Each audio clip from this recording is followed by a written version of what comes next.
आज खर्चा पानी में हम बात करेंगे मोदी सरकार ने खरीफ फसलों का मिनिमम सपोर्ट प्राइस यानी एमएसपी कितना बढ़ाया है और इस बढ़ोतरी से किसान खुश हैं या फिर नहीं। एमएसपी है क्या और इसे तय करने का फॉर्मूला क्या होता है। खरीफ फसलों की एमएसपी बढ़ने से क्या किसान की जेब में कुछ बचेगा या खाद बीज और मेहनताने में सब खर्च हो जाएगा। यह भी जानेंगे कि फसलों का सपोर्ट प्राइस बढ़ने से क्या महंगाई और नाक में दम करेगी। सभी पहलुओं पर आज के बुलेटिन में बात करेंगे, समझेंगे, जानेंगे। नमस्कार, मेरा नाम है दिव्यांश और आप देख रहे हैं खर्चा पानी। Brought to you by 5paisa.com. Investing made easy and rewarding. Download the app now. Modi cabinet ने बुधवार 8 जून को फसल वर्ष 2022-23 के लिए खरीफ फसलों के लिए मिनिमम सपोर्ट प्राइस 4 से लेकर 9% बढ़ाने का ऐलान किया है, लेकिन ज्यादातर किसान संगठन इस घोषणा से खुश नहीं लग रहे हैं। उनका कहना है कि एमएसपी में वृद्धि मौजूदा महंगाई के मुकाबले काफी कम है और जमीनी स्तर पर किसानों की इनकम पर कोई असर पड़ता नहीं दिख रहा है। शेतकारी किसान संगठन के नेता अनिल घनवत ने बिजनेस लाइन से कहा, एमएसपी में बढ़ोतरी से किसानों को कोई फायदा नहीं होने वाला है। उन्होंने कहा, सरकार की तरफ से तय एमएसपी की तुलना में खाद बीज और लेबर कॉस्ट बहुत ज्यादा बढ़ गई है। उन्होंने कहा, किसान एमएसपी से नीचे उड़द अरहर मूंग बेच रहे हैं क्योंकि सरकार ने किसानों से ठीक से खरीद नहीं की है। अब सबसे पहले जानते हैं एमएसपी किस चिड़िया का नाम है। एमएसपी का फुल फॉर्म होता है मिनिमम सपोर्ट प्राइस। इसके तहत केंद्र सरकार किसानों की फसलों की एक न्यूनतम कीमत तय करती है ताकि अगर बाजार में फसलों की कीमतें गिर जाएं तो किसानों के पास अपनी फसल सरकार के पास बेचने का विकल्प रहे। एक तरह से यह सरकारी भाव है। अब आपको बताते हैं कि किसानों का असली दर्द क्या है। सरकार एमएसपी तो तय कर देती है, लेकिन कई बार किसानों को एमएसपी से कम कीमत पर भी अपनी फसल बेचनी पड़ती है। अगस्त 2014 में बनी शांता कुमार कमेटी के मुताबिक 6% किसानों को ही एमएसपी का लाभ मिल पाया है। इस मामले में कुछ राज्यों की हालत और भी बदतर है। बिहार में एमएसपी पर फसलों की खरीद नहीं की जाती है। बिहार सरकार प्राइमरी एग्रीकल्चरल कोऑपरेटिव सोसाइटीज यानी पैक्स के जरिए किसानों से अनाज खरीदती है, लेकिन किसानों की काफी समय से शिकायत रही है, वहां पैक्स बहुत कम अनाज खरीदती है जिससे उन्हें औने पौने दाम पर अपनी फसल बेचने के लिए मजबूर होना पड़ता है। कृषि मंत्रालय के तहत काम करने वाले commission for agricultural cost and prices यानी CACP की सिफारिश पर सरकार फिलहाल हर साल 23 फसलों के लिए एमएसपी तय करती है। इन फसलों में 7 अनाज वाली फसलें हैं, मसलन धान, गेहूं, बाजरा, मक्का, ज्वार, रागी और जौ। 5 दलहन फसलें हैं जैसे चना, अरहर, मूंग, उड़द और मसूर। इसी तरह से तिलहन वाली फसलें सोयाबीन, सरसों, सूरजमुखी, तिल, काला तिल और कुसुम शामिल है। 4 कैश क्रॉप गन्ना, कपास, जूट, नारियल है। कैश क्रॉप का मतलब है किसान अपनी फसल को तुरंत बेचकर भी कैश प्राप्त कर सकते हैं। आपको बता दें कि जुलाई से नया क्रॉप सीजन शुरू होने वाला है। इससे पहले सरकार ने खरीफ फसलों की एमएसपी बढ़ाने का ऐलान किया है। सरकार ने धान का एमएसपी 100 रुपए बढ़ाकर 2040 रुपए प्रति क्विंटल कर दिया है, जबकि पहले 1940 रुपए प्रति क्विंटल था। मक्के का एमएसपी 92 रुपए बढ़ाकर 1962 रुपए कर दिया है, जबकि इससे पहले मक्के का एमएसपी 1870 रुपए था। वहीं ज्वार का एमएसपी 2738 रुपए से बढ़कर 2970 रुपए प्रति क्विंटल हो गया है। इस तरह से ज्वार के एमएसपी में 232 रुपए प्रति क्विंटल की बढ़ोतरी हुई है। बाजरे का एमएसपी 2250 रुपए प्रति क्विंटल से बढ़कर 2350 रुपए प्रति क्विंटल किया गया है। तिलहन फसलों की अगर हम बात करें तो सोयाबीन का सपोर्ट प्राइस 350 रुपए बढ़ाकर 4300 रुपए कर दिया गया है, जबकि पहले एमएसपी 3950 रुपए प्रति क्विंटल था। इसी तरह से दालों के सरकारी भाव में भी इजाफा हुआ है। इस बार अरहर और उड़द के एमएसपी में 300 रुपए प्रति क्विंटल की बढ़ोतरी की गई है। अब अरहर और उड़द का एमएसपी 6300 रुपए से बढ़कर 6600 रुपए हो गया है। आइए एक्सपर्ट से समझते हैं कि एमएसपी बढ़ने से किसानों को धरातल पर कितना फायदा होगा। जानना हमें बहुत जरूरी है कि मिनिमम सपोर्ट प्राइस हर सीजन में सरकार को अनाउंस करना पड़ता है और ये एक वाजिब दाम सरकार की तरफ से होता है किसानों के लिए। और इसका मतलब ये है कि भाई एवरी सीजन आप देखेंगे, खरीफ का सीजन हो फिर रबी का हो, कॉस्ट ऑफ प्रोडक्शन को नापते हुए या आंकते हुए हम उसको रीजनेबल जो बढ़ोतरी होती है वो देखते आए हैं आज तक। लेकिन इस बार 2 चीजें महत्वपूर्ण हैं। एक बात तो ये है कि जो हमें बहुत जरूरी है जानना भी, वो ये है कि जो इन्फ्लेशन रेट है इस समय 6.7% का, उस इन्फ्लेशन रेट से कम जो 14 प्रोडक्ट्स पे या 14 कमोडिटीज के ऊपर एमएसपी अनाउंस किया गया है खरीफ की फसलों के लिए, उसमें से 11 फसलों का जो प्राइस है वो इन्फ्लेशन रेट से कम है। अब ये दो दोष तो दिया जाता है कि किसान की अगर प्राइस बढ़ता है तो इन्फ्लेशन बढ़ता है, जो इन्फ्लेशन रेट से अगर कम उसका दाम बढ़ता है तो इसका मतलब ये है कि किसान जो है वो लॉस में है। और जब किसान की जो लॉस है, इस कमी को एड्रेस करने के लिए कहीं देश में चिंता व्यक्त नहीं होती है, ये एक बहुत दुर्भाग्य है। दूसरी बात यह है कि अगर हम इसको थोड़ा सा और व्यापक तरीके से देखना चाहें तो पिछले सितंबर 2021 की बात कर रहा हूं, उसमें 7 या 8 तारीख के आसपास सरकार ने गेहूं का दाम या रबी की फसलों का दाम जो अनाउंस किया था, उसमें गेहूं का दाम भी अनाउंस किया। और उसके बाद हम जानते हैं कि जो उसका ग्रोथ पीरियड था गेहूं का, अप्रैल से पहले, हार्वेस्टिंग से पहले अगर हम देखें तो कई बार आप जानते हैं कि पेट्रोल के दाम बढ़े, डीजल के दाम बढ़े, फिर फर्टिलाइजर और जो इसके पेस्टिसाइड्स हैं और इवन मशीनों के भी, उस सब के दाम बढ़े हैं उस पीरियड में। और जब ये दाम बढ़ते गए तो इसका लेबर के ऊपर भी इम्पैक्ट पड़ता है, इसका कॉस्ट ऑफ प्रोडक्शन पे तो सीधा सीधा असर पड़ता है। लेकिन कहीं भी ये चर्चा नहीं हुई देश में कि जब हम हवाई जहाज की टिकट जब लेते हैं तो जिस तरीके से वो प्राइसेस बढ़ते जाते हैं और किसी को आज तक समझ नहीं आया कि उसका रेलेवेंस क्या है, उसकी जस्टिफिकेशन क्या है। वो जब एक तरह की मतलब आप अलाउ करते हैं कंपनियों को कि आप टैक्सी में बैठे हैं, जैसे कि एग्जांपल दें तो टैक्सी के अंदर बैठे बैठे मैसेज आता है कि सर्ज प्राइसिंग हो गई है, वो टैक्सी वाली कंपनी है वो 4 गुना आपका जो किराया है बढ़ा देती है। हम लोग टस से मस नहीं होते और ना हम कोई सवाल उठाते हैं उसके ऊपर। लेकिन अगर गेहूं का दाम बढ़ा दिया जाए तो देश में हंगामा हो जाता है कि इन्फ्लेशन हो गया है, इन्फ्लेशन बढ़ जाएगा। लेकिन जब एयरलाइन के प्राइसेस बढ़ते हैं, रेल के प्राइसेस बढ़ते हैं, टैक्सी के प्राइस बढ़ते हैं, तो क्या इन्फ्लेशन नहीं बढ़ता? या ये सोची समझी रणनीति है कि हमें किसानों को एक तरह का डेलिबरेटली इम्पावरिश रखना है, जो हम सदियों से करते आए या कई दशकों से तो हम देख ही रहे हैं ये हो रहा है। ये मैं इसलिए कह रहा हूं कि क्यों नहीं हम एक डायनामिक प्राइसिंग इंट्रोड्यूस करें एग्रीकल्चर के लिए, कि प्राइस अनाउंस कर दिया जैसे सरकार ने अभी अनाउंस किया है खरीफ की फसलों के लिए, लेकिन जब हार्वेस्टिंग शुरू होगी तो उससे पहले उस प्राइस को दोबारा रिवाइज किया जाए। आजकल तो डिजिटल टेक्नोलॉजी है, कोई दिक्कत नहीं है, किसान के फोन पे आ सकता है कि आपका धान की कीमत अब इतनी होगी, मूंग की कीमत इतनी होगी, वगैरह वगैरह। तो ये 2 चीजें हमें जाननी बहुत जरूरी हैं। और मुझे लगता है कि एमएसपी का जो बाकी जो डिबेट है या जो इश्यूज फ्लैप अप होते रहते हैं उसको हम बाद में देख सकते हैं, लेकिन इमीडिएटली ये दोनों चीजों पे काम करने की बहुत जरूरत है, सोचने की जरूरत है। एमएसपी को लेकर किसानों और सरकार के बीच शीत युद्ध की असली वजह क्या है? दरअसल एमएसपी कैलकुलेशन के लिए जो फॉर्मूला अख्तियार किया जा रहा है उसको लेकर किसानों को शुरू से ही ऐतराज रहा है। दरअसल मोदी सरकार ने पिछले कार्यकाल में यह तय किया था कि किसानों की आय दोगुनी करने के लिए वे उत्पादन लागत से 1.5 गुना फसल का दाम देगी। इसी के तहत मोदी सरकार ने पहली बार फसल वर्ष 2018-19 के लिए उत्पादन लागत से 50% ज्यादा एमएसपी में वृद्धि की थी। यह एमएसपी तय करते समय सरकार अभी कॉस्ट A2+FL का फॉर्मूला अपना रही है। इसमें वास्तविक लागत और किसान के परिवार के मेहनताने की लागत शामिल होती है। कॉस्ट A2+FL किसानों की लागत के साथ उनके परिवार के सदस्यों का मेहनताना भी जोड़ा जाता है, जिसे अनपेड फैमिली लेबर कहा जाता है। लेकिन किसान संगठन चाहते हैं कि कृषि वैज्ञानिक MS स्वामीनाथन की अध्यक्षता में गठित कृषि आयोग के फॉर्मूले के हिसाब से एमएसपी तय की जानी चाहिए, जो कि C2 लागत पर आधारित है। अब C2 क्या है ये भी आपको बताते हैं। C2 में A2 के कैलकुलेशन के लिए उपयोग किए जाने वाले सभी तरह की लागत, मसलन बीज से लेकर खाद, मजदूरी, मशीनरी और जमीन की लीज का खर्च भी शामिल होता है।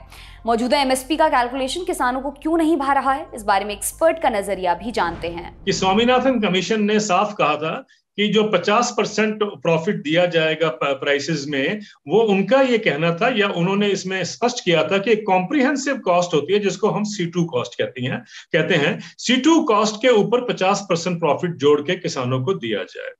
अब जो अगर धान का प्राइस हम देखें तो पिछले साल जो उनको प्राइस मिल रहा था 1940 रुपए, वो तो था A2+FL। सरकार जो है एक मैसेज देने की कोशिश कर रही है कि हम 50% जो है किसानों को प्रॉफिट देते हैं, लेकिन वो 50% जो है वो A2+FL एक फॉर्मूला जो है उसके तहत उसको मिलता है। यानी जो जेब से किसान ने खर्चा किया उसके ऊपर फैमिली लेबर को जोड़ दिया तो A2+FL हो गया, उसके ऊपर 50%। जैसा कि इस बार पैडी के प्राइस में कहा गया है कि 2040 रुपए जो रखा प्रति क्विंटल, वो A2+FL से 50% अधिक है। लेकिन अगर मैं पिछले साल की बात करूं 1940 के ऊपर, अगर हम C2 कॉस्ट से देखते, कॉम्प्रिहेंसिव कॉस्ट के तरीके से देखते, तो किसान को उस समय 2591 रुपए प्रति क्विंटल बनना चाहिए था प्राइस, जो उसको 1940 रुपए मिला है। तो आपके सामने है कितना बड़ा गैप है। और इस साल भी अगर आप C2 कॉस्ट देखेंगे और A2 कॉस्ट देखेंगे तो उसी रेशियो में आप देखेंगे कि उसको नुकसान होता है किसान को। दूसरी बात ये कहा जाता है और कई इकोनॉमिस्ट भी कहते हैं इस बात को कि देखिए ये तो बड़ा इंपॉर्टेंट है कि वे किसान की जो लागत लगी है उसके ऊपर इतना प्रॉफिट देके आपको संतुष्ट कर दिया जाता है। लेकिन सच्चाई ये है कि अगर स्वामीनाथन कमीशन का जो फॉर्मूला जो उन्होंने इख्तियार किया है या जो फोर्स किया है या जो सजेस्ट किया है, मेरा सबमिशन सिर्फ ये है कि अगर आप कभी इंडस्ट्री की प्राइसिंग कर रहे तो आपको समझ आ जाएगा कि किसान के साथ कैसे अनदेखी होती है या कैसे अन्याय होता है। मेरा ये सबमिशन है कि कम से कम एक काम करें, अगर हम इतने ही संतुष्ट हैं कि भाई किसान को उसको दाम मिलना चाहिए और एक्सपेक्ट करते हैं कि उसको मिलना चाहिए, तो जो इंडस्ट्री के जो कॉस्ट अकाउंटेंट जो उसकी वर्कआउट करते हैं, तो उसके अनुरूप ही अगर हम किसान का प्राइस करेंगे, आप देखेंगे कि किसान का दाम C2 कॉस्ट से भी ऊपर चला जाएगा। इसलिए मैंने हर बार कहा है कि commission for agriculture cost and prices, जो CACP जो बॉडी है जो कि किसानों के MSP का एनालिसिस करती है और रिकमेंडेशन करती है, उस कमेटी का चेयरमैन जो है वो कॉस्ट अकाउंटेंट होना चाहिए।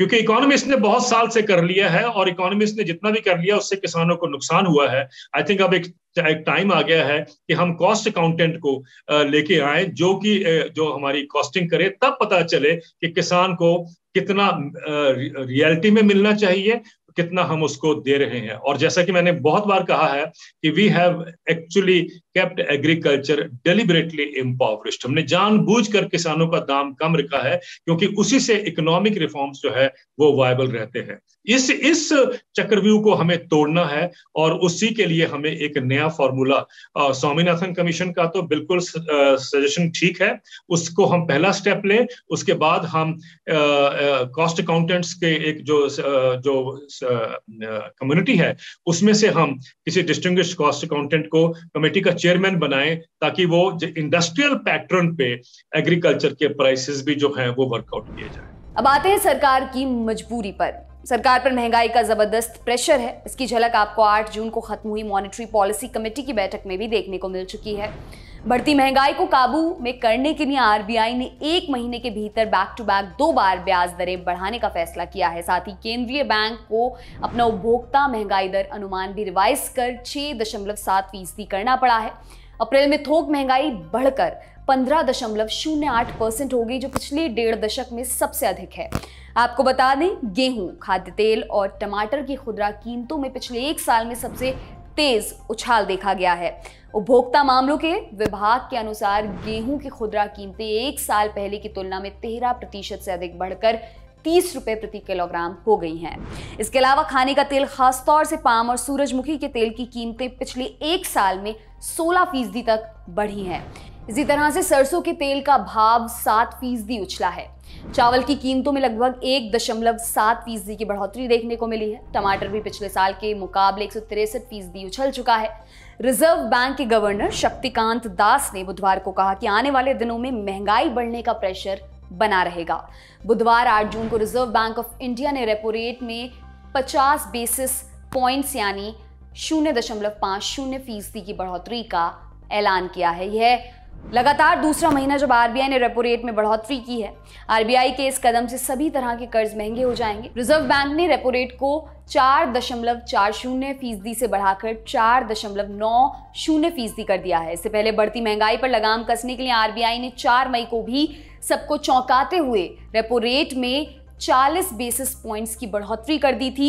इस बारे में एक्सपर्ट की क्या राय है, आइए समझते हैं। हमारे देश के इकोनॉमिस्ट, चाहे वो रिजर्व बैंक ऑफ इंडिया में हो या कहीं बाहर भी हो, वो आज तक फूड इन्फ्लेशन का जो एक तरह का एक्सक्यूज कह लीजिए या उसको यूज कर किसानों के जो दाम मिलना चाहिए उसके ऊपर वो एक तरह का अटैक करते हैं या उसको नहीं मिलने देते हैं किसान को जो असली दाम मिलना चाहिए।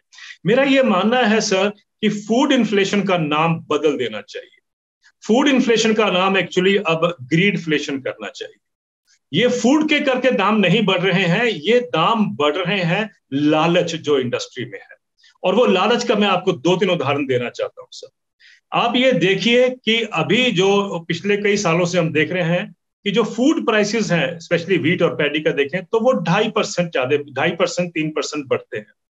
लेकिन आप जो प्रोडक्ट्स देखिए, आटे का जो और चावल का जो दाम है वो 3 से 4 गुना बढ़ जाता है मार्केट में। अगर आप देखें और भी कमोडिटीज हैं उसमें कम से कम जो मुनाफा है कॉर्पोरेट का वो 40% से 50% बढ़ जाता है।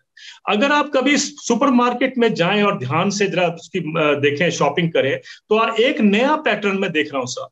नॉर्मली ये कहा जाता है कि अगर आप 1 किलो का कोई पदार्थ लेते हैं, कोई भी पैकेट लेते हैं या प्रोडक्ट लेते हैं, तो उसका प्राइस जो अधिक होता है। अगर 5 किलो का लेंगे, 10 किलो का पैक लें तो उसमें प्राइसेस कम होते हैं। आप मानेंगे, ये तो मार्केट इकोनॉमी की बात मैं कर रहा हूं।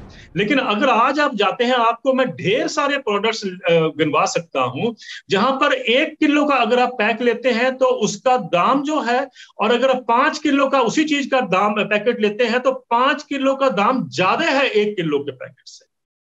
और कंज्यूमर को नहीं मालूम है, कंज्यूमर उसको 5 किलो का पैकेट का पेमेंट करके आता है, कि जो कि अगर उसने 1-1 किलो के 5 लिए होते तो वो सस्ते पड़ जाते उसको। अब बताइए इसका क्या कारण है? कारण ये है कि हमारे देश में एक तरह का जो ग्रीड इकोनॉमिक्स चल रही है या ग्रीडफ्लेशन चल रहा है।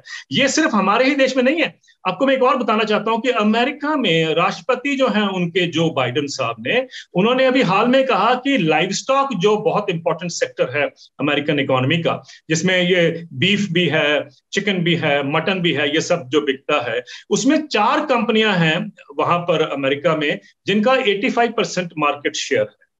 वो चारों की चारों कंपनियां जो हैं उनके प्रॉफिट जो एवरेज बढ़े हैं, 300% का उनका इजाफा हुआ है प्रॉफिट्स में। कंज्यूमर प्राइसेस जो हैं वो भी वहां पर धड़ाधड़ बढ़े हैं। आज बीफ का प्राइस 20% बढ़ गया है, चिकन का 18% बढ़ गया। इस तरीके से बढ़ोतरी हो रही है। और जो किसान को दाम मिला है वो पिछले साल से कम मिला है। तो अमेरिका के राष्ट्रपति कह रहे हैं कि दिस इज प्रेडेटरी प्राइसिंग, ये प्रेडेटरी कैपिटलिज्म है।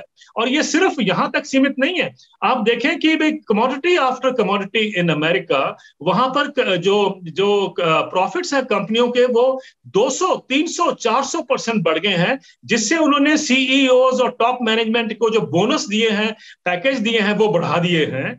और जिससे उन्होंने जो स्टॉक की बाईबैक होती है वो भी भयंकर रूप से हुई है। ना तो उसमें किसान को फायदा हुआ और ना ही कंज्यूमर को। ये जो है कि अपना फायदा जो कंपनियों ने कमाया है उसको उन्होंने एक्चुअली पास ऑन कर दिया, ये कह के कि ये इन्फ्लेशन है, हम कुछ नहीं कर सकते।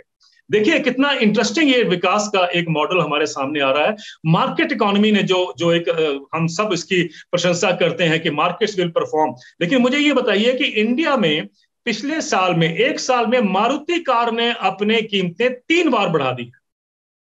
तो क्या किसान अपनी कीमत 4 बार नहीं बढ़ा सकता साल में?